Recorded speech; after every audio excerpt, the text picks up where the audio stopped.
Okay, so to rotate on GeoGebra, what we're going to do is the first thing we're going to take a segment and go from one of our points to our second point. We're going to take our protractor, so I can click undo on that.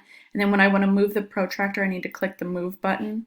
So I'm going to click on the center of this, bring it to D, and then turn this so it lines up with B, my line right there. Then I'll click on my pencil tool. I need to mark 60 degrees. So I'm gonna mark a little mark right there. Going to move my protractor away and draw a ray from D to this point right here.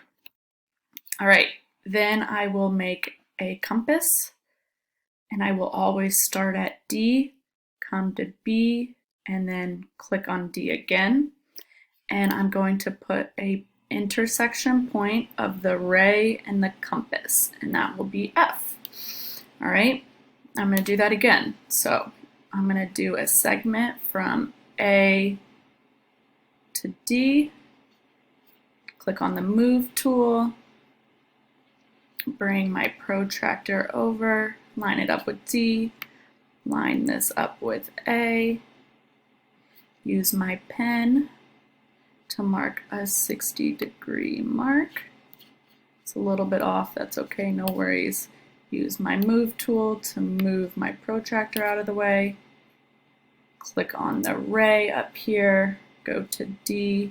I'm going to put my point out here so it's less in my way, but make sure it goes through my little point. And then I'm going to take my compass and go from A and then to my radius and click there again. I'll have my intersection of my ray G and my big circle.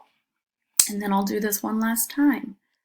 I'll pick a segment from C to D.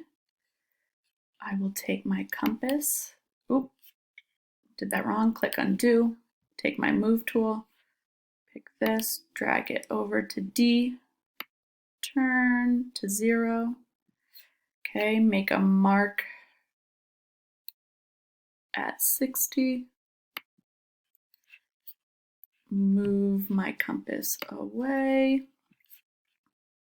Make a ray from my center of rotation through my 60 degrees. So I just made a 60-degree angle.